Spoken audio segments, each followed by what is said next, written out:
What's going on today, you beautiful, blessed boys and girls? Thanks so much for tuning in to the channel. Hope you have an amazing day. If not, just pause, intentionally shift that mindset, and choose to make it so. So today I got a really cool and special video for you. I recently did the challenge 75 Hard. That's this app created by this man, Andy Frisella. He's an absolute beast and a champion. He puts out this thing called 75 Hard. So I'm going to get into it today and explain exactly what 75 Hard is, my journey through it, my takeaways, if I recommend it or not to other people, and kind of some of the lessons I learned along the way.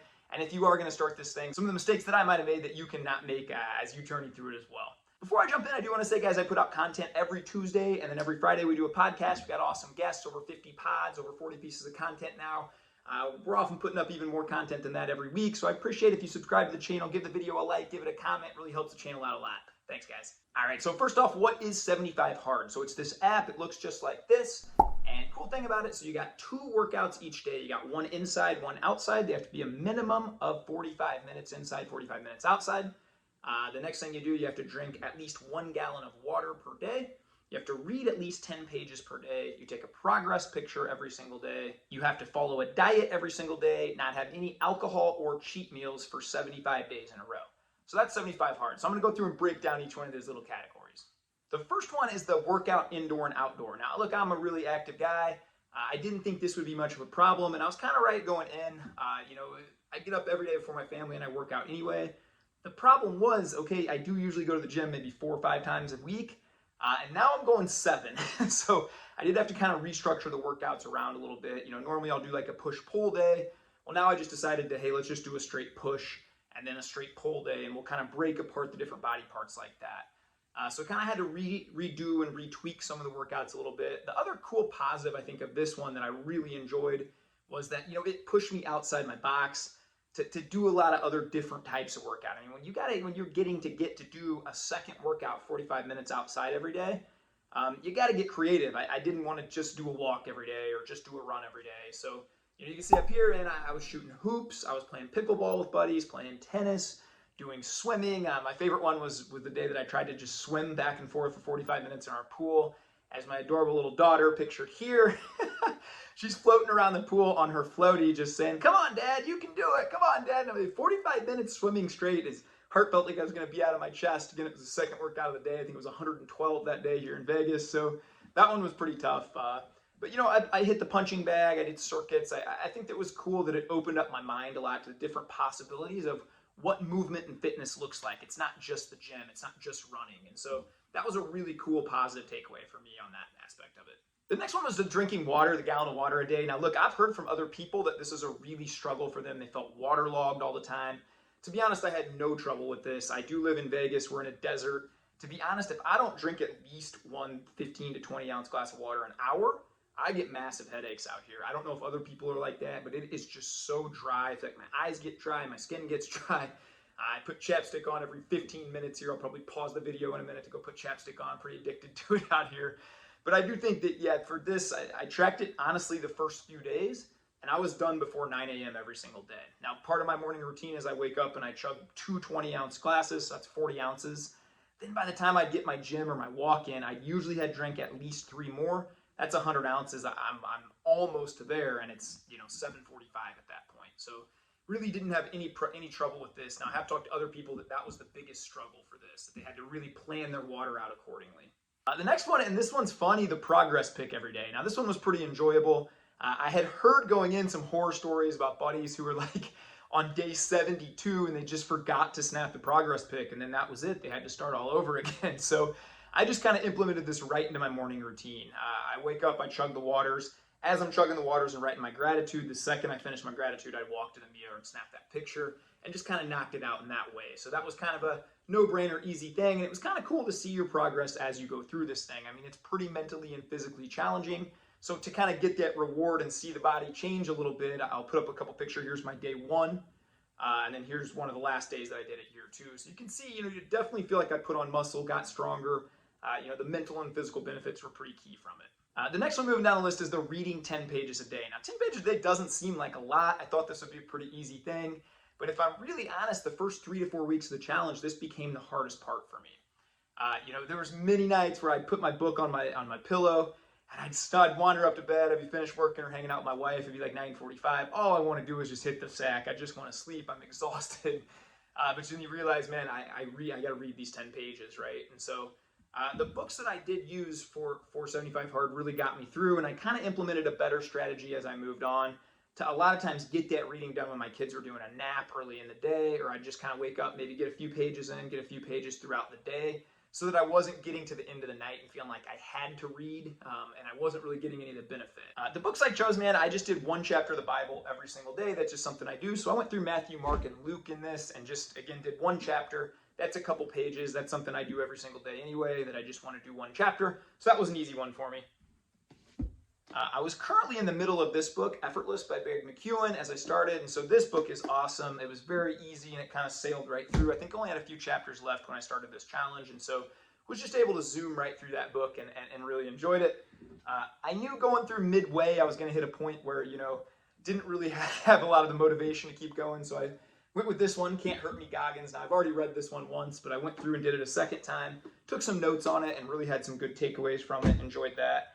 And the last one I finished with, this guy, man, I love this guy, Sean French. Shout out to Sean. I'll link this book below. It's actually free. Unstoppable, man. He wrote this. Great book. Easy read, too. You can read through this one. There's many nights where the 10 pages just flew by, and so this one was a great book. So that part of the challenge was started out pretty hard for me, but then towards the end, I kind of had it mastered. I was done by noon, 1 o'clock every day. The next one I think is really hard, the no cheat meals and the no diet. Now, I don't know how other people feel about this. I'm one that likes to curate just a healthy lifestyle. I really promote the 80-20. I eat for pleasure 15 to 20% of my time. I'm going to eat pizza because I really enjoy every bite. And I'm just a really big proponent of not doing all or nothing. For a long time in my life, I kind of lived this all or nothing, and it created some really bad cycles for me where, for 4 or 5 months, I'd be all in. I'd be attacking, eating perfect, wouldn't touch the cookie. In fact, I'd look down on you if you were eating the cookie. Then a couple months later, man, I would be all out, and I'd just have totally burned out, hit the wall, nothing left in the tank, and now I'm eating a box of cookies and just, wondering how I got there in my life. So I actually don't really like this strategy around it. I found this to be not really healthy for me, to be honest. Me and my daughter do an ice cream day every couple weeks, and so I still did the ice cream with her, but I couldn't eat it. I just had to sit there with her.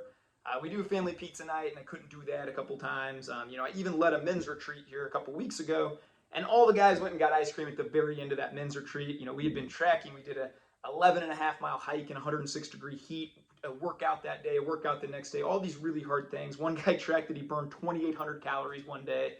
So we all went to treat ourselves for an ice cream, and I couldn't get one with the guys. Now, again, I'm more of an 80-20 guy. Didn't really like this part of it. Same with the alcohol. I've worked really hard in my life, to be honest, to get to a point where I have a very, in my mind, healthy relationship with alcohol. I probably drink less than a dozen times a year. If I had to guess, I'd probably say 7, 8. And I put a water in between them. I have a really good system, as alcohol was a thing I struggled with in my 20s and early 30s for a little bit, but really feel like I have a healthy boundary around it now.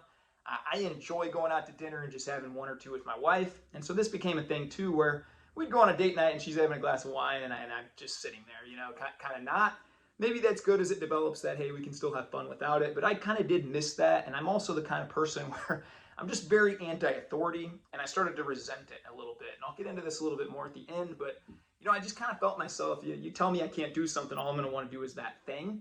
And I think a lot of people are like that, right? And so for me, I didn't really like this aspect of the challenge, how you had to be perfect for 75 days. And I always say perfection's the enemy of progress, right? And it can just burn you down and kind of grate on you mentally as you work through this thing where I can't have one cheat meal, I can't have one snack. And what I did notice happening too, and I'll be the first to admit this, is I couldn't eat the cheat meal, but what I do is, peanut butter still tastes pretty good. So now I'm eating 4 spoonfuls of peanut butter. Well, it might be better to just have a little bit of ice cream if you're looking at it calorie-wise or health-wise, but I'm like, well, peanut butter's not that bad. You start justifying some things in your head that way, and so that was one part I didn't really like, and I'll get into that more here in a bit. The one thing I thought going into this, I know the power of community too, and so what I did is I leveraged kind of my social media platform and the power of community. Some of these guys I've coached in the past. I said, hey, I'm going to do this. Anybody want to do it with me? We'll start in a month.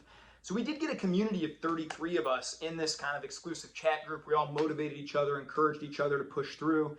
That was super helpful. I'll be honest, without that group and that kind of team mentality, never would have made it as far as I did. And so really thankful to those guys. And that's what I would recommend if you're doing this.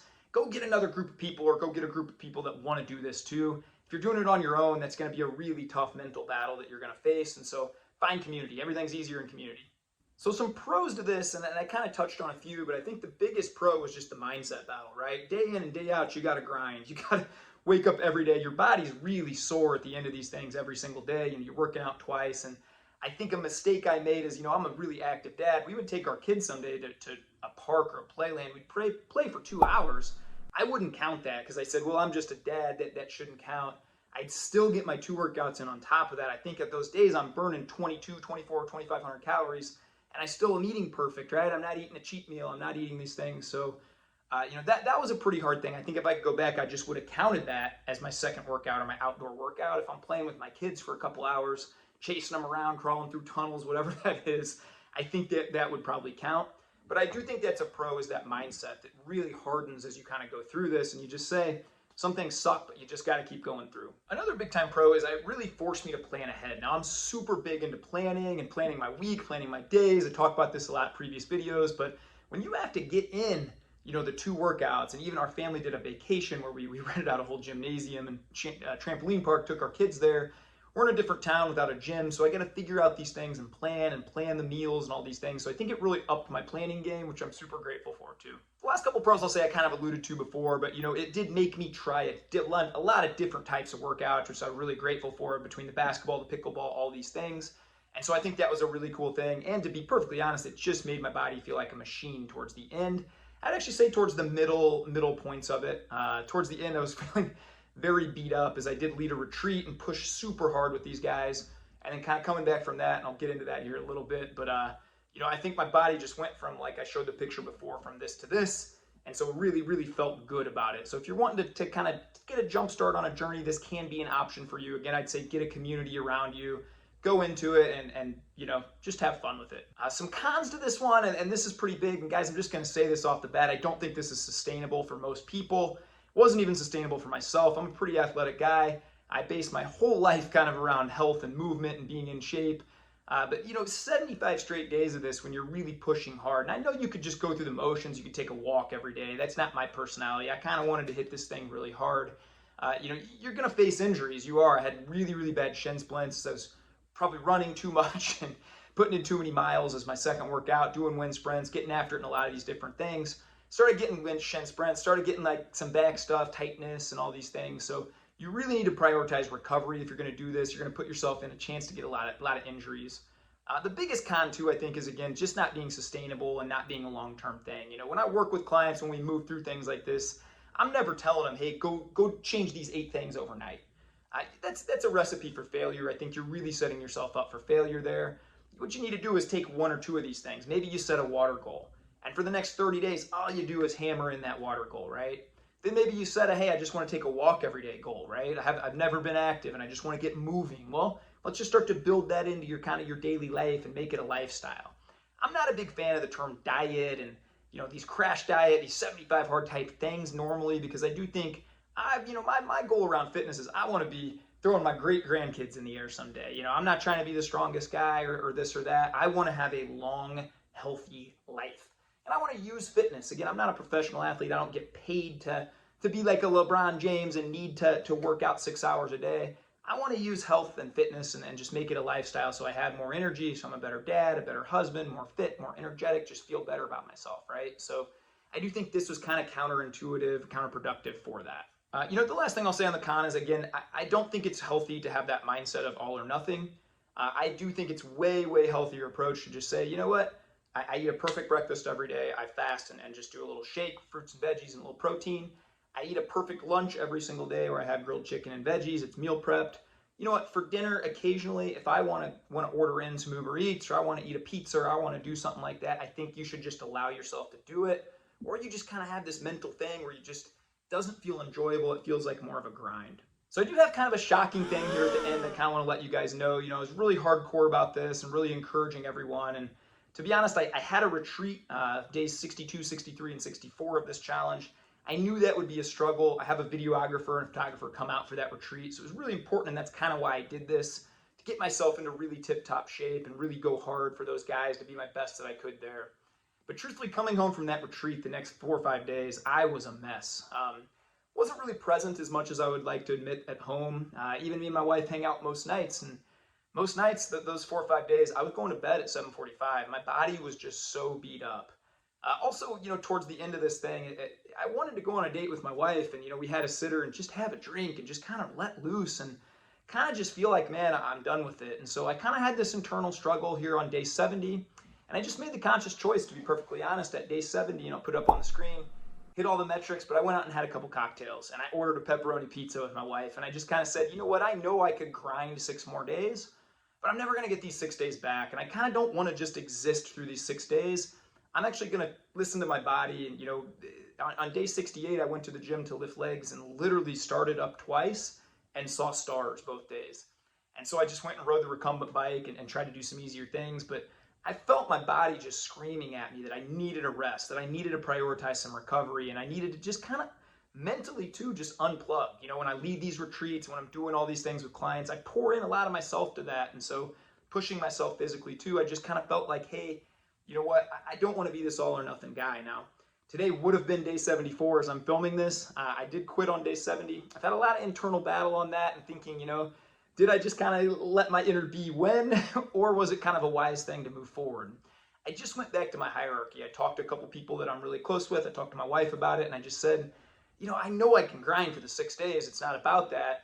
I just want to be healthy. I feel my knees, my ankles, my shins, my back. I just want to start to prioritize this rest and recovery so I can get back to my best self.